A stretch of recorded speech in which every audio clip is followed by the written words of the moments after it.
Good morning and welcome to this Friday's edition of the International Space Station Update.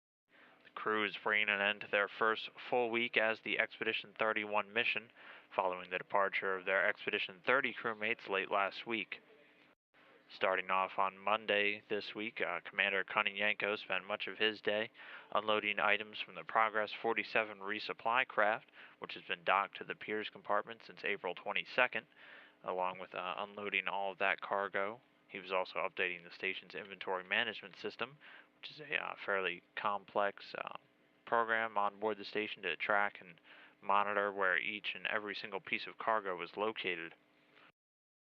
Also doing some cargo work that day was Andre Kuipers, but he was working in the ATV-3 or the Eduardo Amaldi, another unmanned resupply craft that's currently docked to the aft portion of the Zvezda module, as you can see here. This is the European Space Agency's unmanned resupply craft.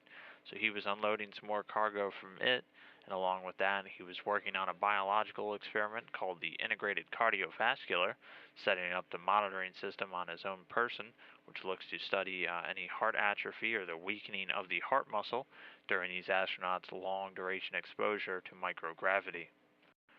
Also on Monday, Don Pettit was conducting some more vision tests with Robonaut, setting up a task board while robotics controllers on the ground worked to send commands to the robot as it worked through a few dexterous movements, and also testing out its visual acuity.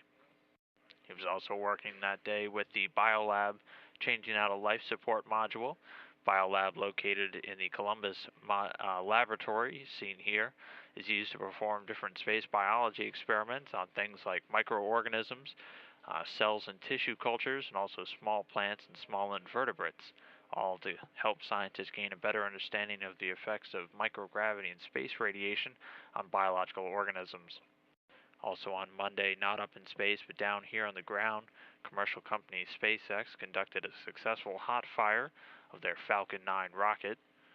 During this, SpaceX engineers ran through all of the countdown processes as though it were an actual launch day, and the exercises ended with the firing of all 9 Merlin engines, all taking place at Space Launch Complex 40 down at the Cape Canaveral Air Force Station. Moving on to Tuesday, Commander Kononenko was doing some maintenance work throughout the Russian segment, cleaning some of the vent screens and replacing a few dust filters in the Zarya module and also the Rassvet module. He was also working with the Russian Matryoshka experiment, named after the famous Russian nested dolls, and looks to study the radiation doses that the astronauts are exposed to by placing a number of sensors inside of a mannequin-sized body.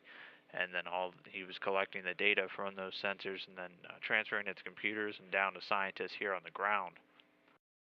He also did some more cargo transfers from that Progress 47 spacecraft. And then Andre Kuipers was also doing some more cargo work on Tuesday, working in that ATV vehicle again. But along with that, he was doing some very important robotics training on the station's robotic arm. He will be working alongside Don Pettit when the Dragon capsule begins its final approach to the International Space Station for docking later this month. And so he and Pettit were doing some training simulations and exercises with that robotic arm to practice for their eventual grapple and docking. They'll reach out and grab the capsule and then dock it to the Earth-facing port of the Harmony module on board the station, and will successfully complete the first visit of a commercial vehicle to the station. And again, Don Pettit was working with Kuipers on Tuesday with that robotics training on the arm, but also doing some more Robonaut setups, setting up our robotic crew member on board the station for another round of visual acuity tests, and actually conducted some of the first switch throws and button pushes on his task board, completing a fairly big milestone in the engineering test of this humanoid robot's dexterity, all the while being commanded from the Payload Operations Center in Marshall. Moving on to Wednesday, we had Oleg Kononenko taking some electrical readings throughout the station using a scope meter, checking for the different amplitudes and voltages on a number of different instruments throughout the Russian segment on board the station.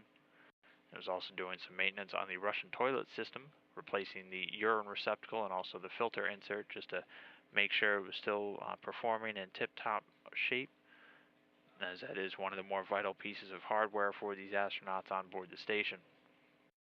Meanwhile, Andre Kuipers was doing some inventory work on the Human Research Facility supply kits and unloading some more cargo from that ATV-3 vehicle. He also he set up the SLAMD, or the Space Linear Acceleration Mass Measurement Device, which the astronauts use to take body mass measurements on board the station. As things like a scale do not work in microgravity, they have these things like SLAMD to use basic physics equations using force and acceleration to measure their mass. There's also pre-packing some items that will be loaded onto that Dragon capsule later on when it visits. It will be brought back down to Earth. Those include things like experiment items and also hardware for eventual testing and repair back down here on the ground. He was also doing some cleaning of the station's atmosphere revitalization system, cleaning out a few bacteria filters in nodes 1, 2, and 3 on the U.S. segment.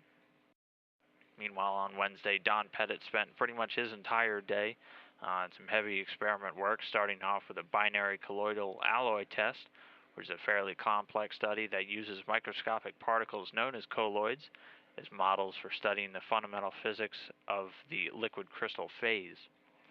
Also on Wednesday, Pettit was working with the BASS experiment, or the burning and suppression of solids.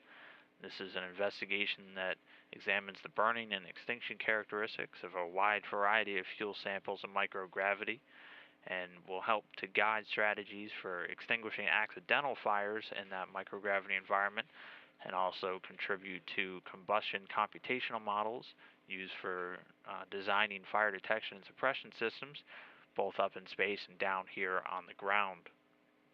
Along with that, he was relocating some of the emergency equipment on board the station in preparation for the upcoming arrival of the 30 Soyuz vehicle, which will carry the next 3 crew members to join this Expedition 31 crew, who on Wednesday were flying from the Gagarin Cosmonaut Training Center in Star City, Russia, and departed that base and flew down to their launch site at the Baikonur Cosmodrome in Kazakhstan for their final pre-launch preparations.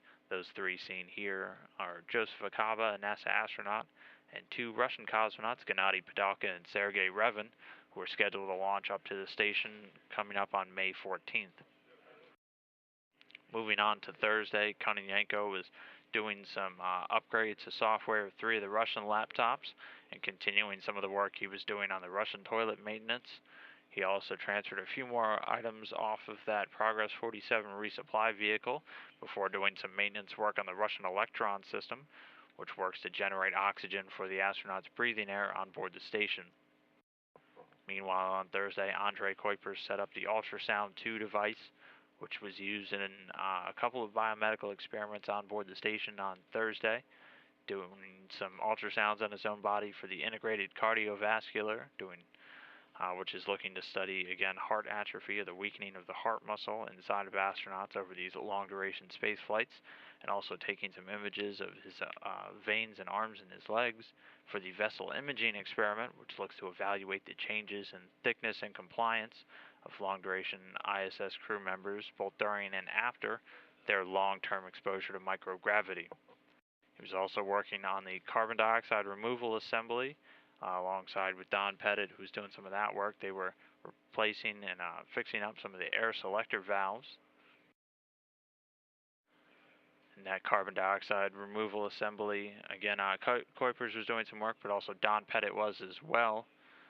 And that is used to scrub or remove excess carbon dioxide from the atmosphere on board the station, as you need to maintain a healthy breathing atmosphere for these astronauts as they're exhaling carbon dioxide into this closed environment at all times. So that's just to keep our astronauts safe and breathing an oxygen-rich atmosphere.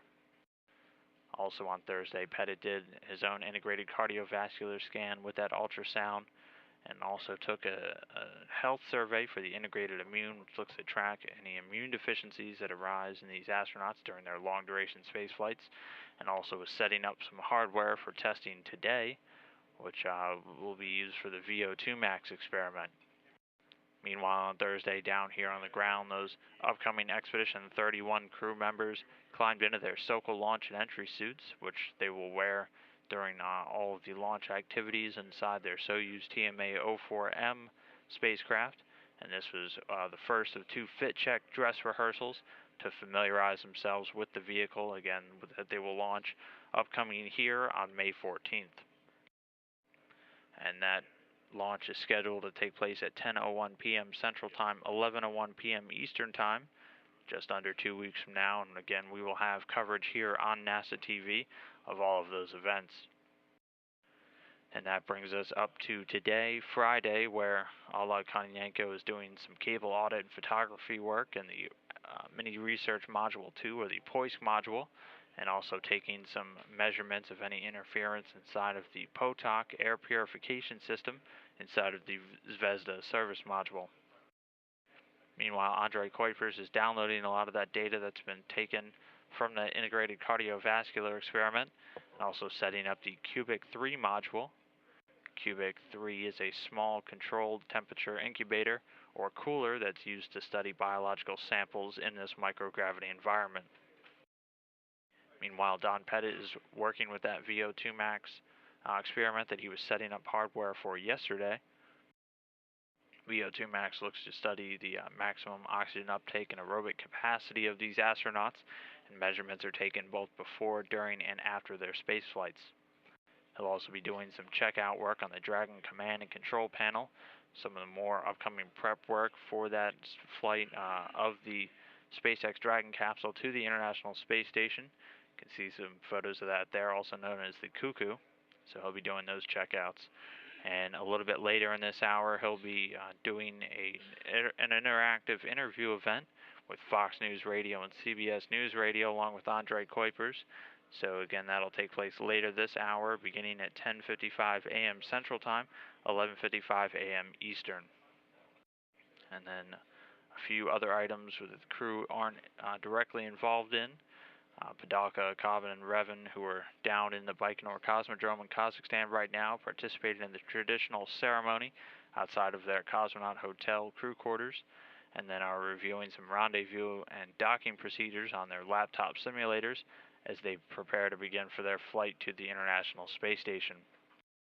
And then earlier this morning, the thrusters on that ATV-3, or the Eduardo Amaldi transfer vehicle, fired for about 20 minutes and 21 seconds at 3:37 a.m. Central Time, and a reboost that placed the station at the correct altitude for the May 15th launch of that Soyuz TMA-04M spacecraft, which will carry Padalka, Akava, and Revan to the International Space Station. And then aside from all of that, some European flight controllers down here on the ground are going to prepare to reintegrate the prime chain of the REX system, REX standing for the Russian Equipment Control System, which had some unexplained problems back on March 29th, just after the ATV-3 vehicle docked. But engineers believe that the chain is healthy based on some extensive analysis of all the data that was brought down. They believe it will be put back online with no further issues. All of that activity is scheduled to take place around 1 p.m. Central Time later today.